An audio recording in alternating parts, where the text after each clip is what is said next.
Welcome to the Jazz Flyte Podcast. I'm your host, Darrell Scott, and together we will dive into the lives and careers of the jazz legends who have left a rhythmic imprint on the world.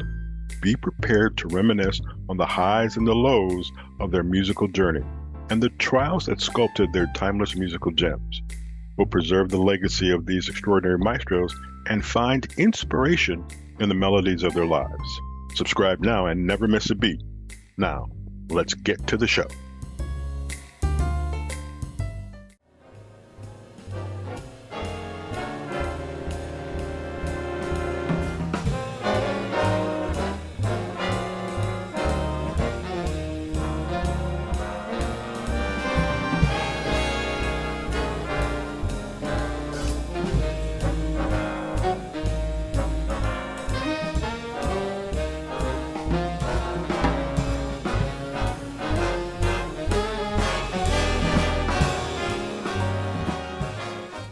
Welcome to the Jazz Flyte Podcast. I am Darrell Scott.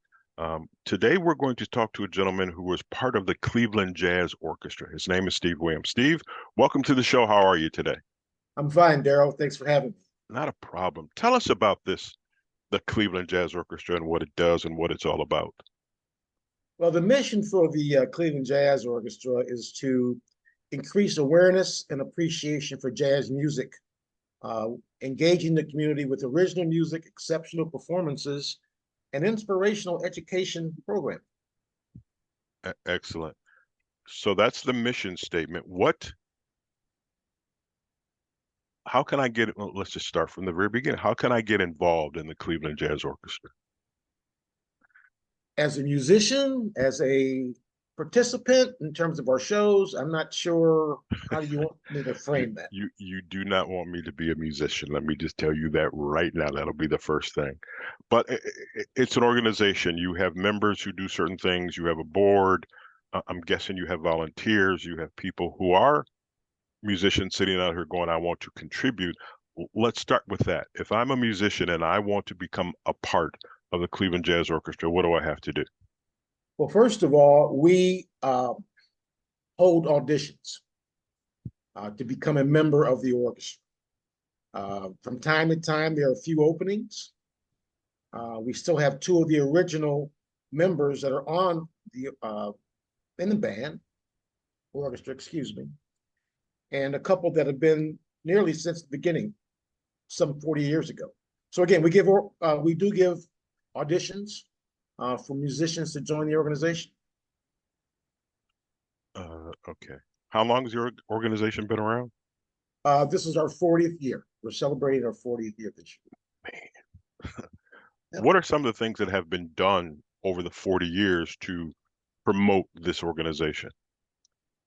Well, interesting that you asked that question. First of all, a little history and a little color, but the CJO started at Peabody's Downunder in the flats 40 years ago. And it was a hodgepodge of some members who were looking to play together. There was really no venue to do that. And there was nowhere to go here or play with big band big band music, around the regular Glenn Miller and or occasional stuff that we'd all hear. But no possibility for members to get together and play as a unit. That actually morphed into Monday nights at a place that was called the Rascal House by CSU, Cleveland State University, for beer and pizza every Monday night. And the organization kind of solidified and then grew into a full-fledged concert series with guest artists, and now into serving our schools and communities. So you go out and you service schools. How are you part of the school's music program? Do you offer just the organization out to kids? What's the age group of these kids? How do kids get involved? How do you educate the kids? Okay, well, within the Cleveland Metropolitan School District, our focus is a residency program in 7 middle schools. each week. And I'm not sure of the grades of those middle schools, but there we primarily focus on the middle schools uh, with teachers and schools that have art and music programs or educational programs. So we work with those teachers in those schools with the students to introduce them to having instruments that are donated, um, and or giving them an appreciation for the jazz culture, what that is. That's our focus, to get them interested in appreciating jazz music and or playing jazz music. Is it tough knowing the music scene as it is today and kids? Is it tough to get them to join because maybe they'd rather do hip hop or rap or things like that? Is jazz a tough sell? With young kids, yes, I think so. But I think but one of the reasons for that is just uh, not having them exposed to it, not having them exposed to the history of jazz, not understanding how jazz was, created here in in our country, in the world, and the fact that it came from an African American base uh, of music.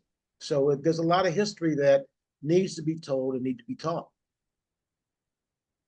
Man, education, it's always there. It's always a part of what we need to do to get a better, I'll say, marketing ability of this music.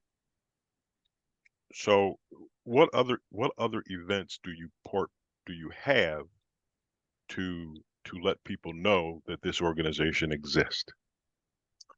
Well, again, we do our concert series.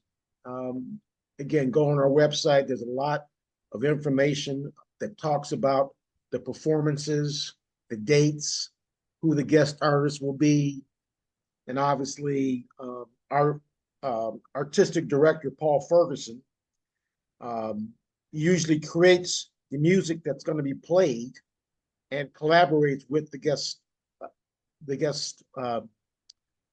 artist that play with CJO for that event.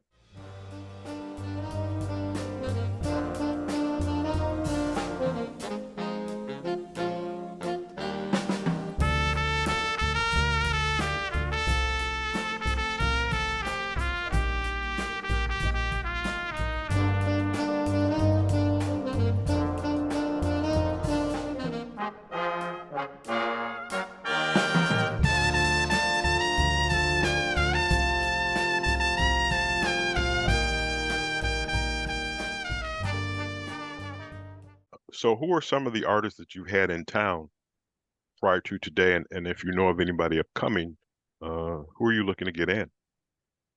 Well, in terms of some of the uh, guest artists that we've had over the years, um, Tony Bennett has performed with Cleveland Jazz Orchestra. We've had Sarah Vaughan, and actually Sarah Vaughan, when she played with the CJO, that was her last big band concert. Sammy Nestico, Maria Schneider, and Diane Shore. Diane Shore is one of my all-time favorites, all time. Um, I actually saw her as part of the Tri-C Jazz Fest. Are you involved with the Jazz Fest at all? We are more of a consultant role at this point, but we are looking to collaborate with Tri-C in the future to be able to participate possibly and support um, the Jazz Fest in years to come. So there's collaboration. Excellent. You mentioned that there's a donation program for instruments. Um, I have two examples. So if I'm a musician and I'm upgrading my equipment, my guitar, my saxophone, my drums, Mhm. I can donate that to you. But if I'm a parent who has a child who maybe started out playing saxophone at the age of 8 and now at 16 has decided to become a chemical engineer, right? Um, can I also then donate that instrument since it's no longer being used? Sure. We'll take any instrument that people want to donate. We've got a great partner through the Academy of Music that helps us with rehabbing these instruments, bringing them back up to speed, if you will, so that they can be used. How long has the organization been around? 40 years. This is our 40th year. And you've been a part of it for how long? 4 years. So 4 years ago, when you are an aspiring businessman doing your thing, someone from the Cleveland Jazz Orchestra calls you and says, we'd like for you to participate. Why did you choose the Cleveland Jazz Orchestra? Well, first of all, I was, at the time I was asked, I wasn't overjoyed or, really thinking about joining another board. Mm-hmm. But jazz music is something I've always loved. When I was as a kid, I was around and exposed to music. All of my siblings were at the same time. So I had an appreciation for music and I love jazz. So I thought the two would come together and see if I could help. Now, in other conversations we've had, you're an aspiring drummer. So I ask you, how soon, if I come to a concert, will I ever see you playing the drums? No way. Steve, Well, come first of all, on. you have to join a union. Ah, yes, that's true. Unfortunately, I'm anti-union just in terms of my makeup in the business. So that wouldn't work. But no, I've played drums since I was about 8 years old, 9 years old, 10 years old. In my high school years, I was pretty much a rock drummer. I'm still a very, very avid rock music lover. And time went on and I got busy with business, raising a family, just didn't have time to play it. So now I'm taking lessons again to get my quote unquote speed back and quote unquote being able to do the 1, 2, 3, 4 count to keep time so that somebody would allow me to play with them. Nice. So in that case, who is your favorite drummer? What drummers do you follow? um, uh, Max Roach was always a great drummer that I loved. Buddy Rich. Um, I loved Buddy Miles. I loved the drummer, I forget his name now, who's passed away, that played for Led Zeppelin. John Um, Bonham? Don Bonham, yes. Um, and I'm sure I'm missing a couple here and there, but those, again, it was more of a rock presence, a rock and roll presence than there was jazz presence. You Lenny White. I love Lenny White. okay. Very strong drummer. With him playing with Chick Corea and that whole class of things, it's always been something that's inspired me. At some point, you got to let us know when you're going to play. 'Cause, if it's the house, I'll come to the house and watch you. And I promise I'll put my phone at the door so we can't record it. Yeah, that's going to work. Okay. But I think the manual dexterity that you have to have in order to play drums has always been amazing to me. Um, there are certain things I can do. I can do something like the old adage of rubbing the top of your head and patting your stomach so you can make your hands do two different things. I can do that. I can make my hands go in two different directions. I can do that. To play drums, no, it's not gonna happen. How do you practice that? How do you become proficient at that? Are you just playing and playing and playing? Are you playing to a track? What are you doing? Well, you're playing to a rhythm. Um, you're playing to a beat count. You're playing to like I said, a rhythm that speaks to everyone else that you're playing with to keep time. That's what you're doing. You're keeping time and providing the percussion presence. But you're also realizing that you're using both of your feet. You know, your right one usually on the bass, your left one on the snare, the hi-hat, and you're using both of your hands, whether one's on a snare drum or one's on a cymbal. So it's something to get, it's something to get comfortable with. I would agree with that. I struggle walking and chewing gum, so I will leave the drumming to you. Okay, I'm just going to do that. Back to this organization. Um, what are some of the upcoming things that the organization has that we can be aware of? Well, again, I would. We're coming to the end of our series season show for the year. Our year runs through October through May. We're having on the 20th of this month, May, we're celebrating our 40th anniversary by putting on a program with Chaz Baker. Are you familiar with Chaz Baker? I've heard of him, yes. Chaz Baker wrote a lot of music that the CJO has performed over the past 10 years, if you will. And we're going to be performing at the Disciples Christ Church in Cleveland Heights. Mm-hmm. That's where the event will be. It's May 20th. It's $35 per person. It's a cash bar. And we're doing this so that a lot of our donors can come and we show them appreciation. We're selling CDs for the CJO, and it looks to be a great time. Speaking of CDs, how many CDs has the Cleveland Jazz Orchestra recorded? Don't hold me to this. That wasn't a prior question, so I didn't ask the team to vet that, but I believe it's been 4 or 5.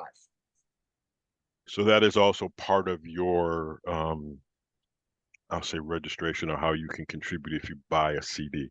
Is there and obviously we can find out about all the merchandise at the website, correct? We have hats, T-shirts, we have cups.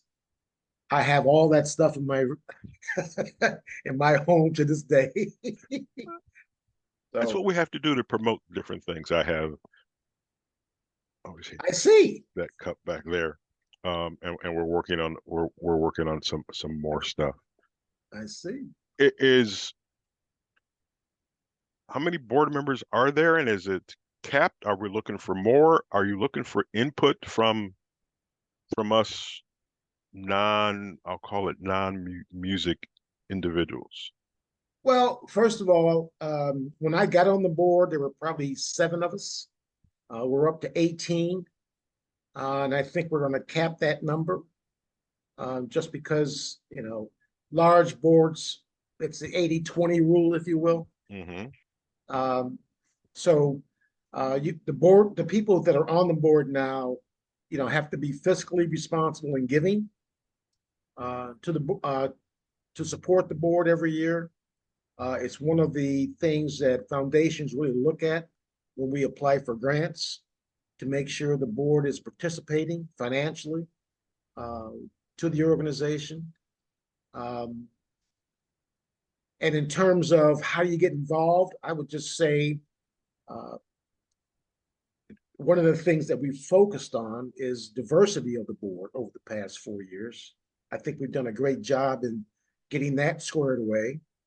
I'm not going to drop any names. They're all on the website, but a couple of the people on that are on a board.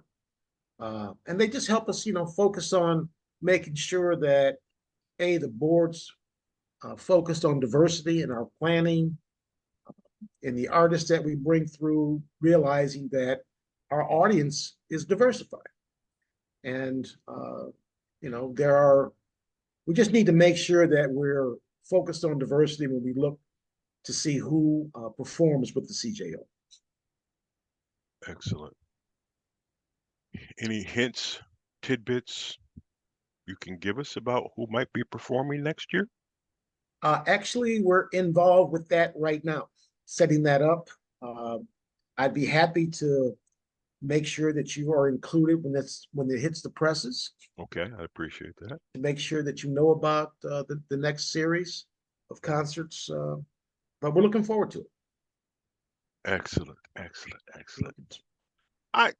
So the biggest way to keep aware of what is going on with the CJO is the website. Is there anything else? Do you have newsletters? Do you have anything like that?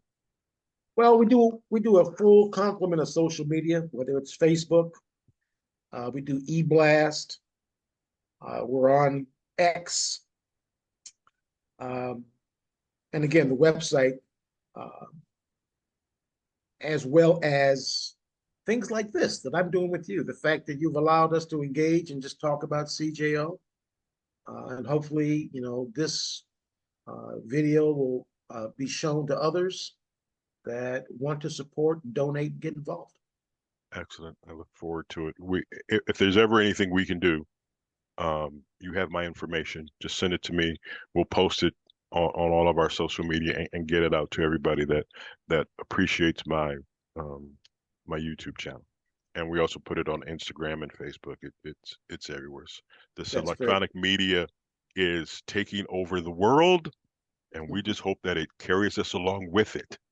That's what Sounds I'm good, Darrell. All right. Once again, we are talking to Steve Williams, who is the financial chair of the Cleveland Jazz Orchestra, a wonderful organization that is, as somebody famous would say, keeping hope alive when it comes to the jazz community. Steve, thank you very much. We're going to close it out with a tune from the Cleveland Jazz Orchestra so you can take a listen and see what exactly the orchestra does. Steve, once again, thank you, and we'll talk to you soon.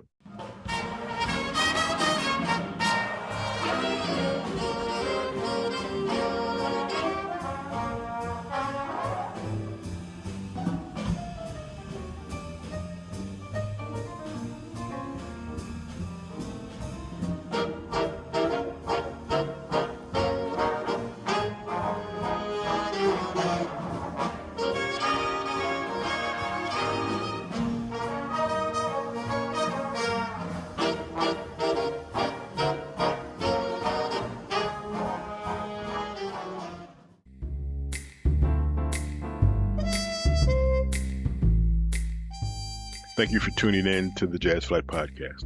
I hope you enjoy the stories and soulful melodies that grew through the doors of time. If you want to stay connected with the latest updates and episodes, don't forget to subscribe to my channel and hit the notification bell. Until next time, I'm Darrell Scott.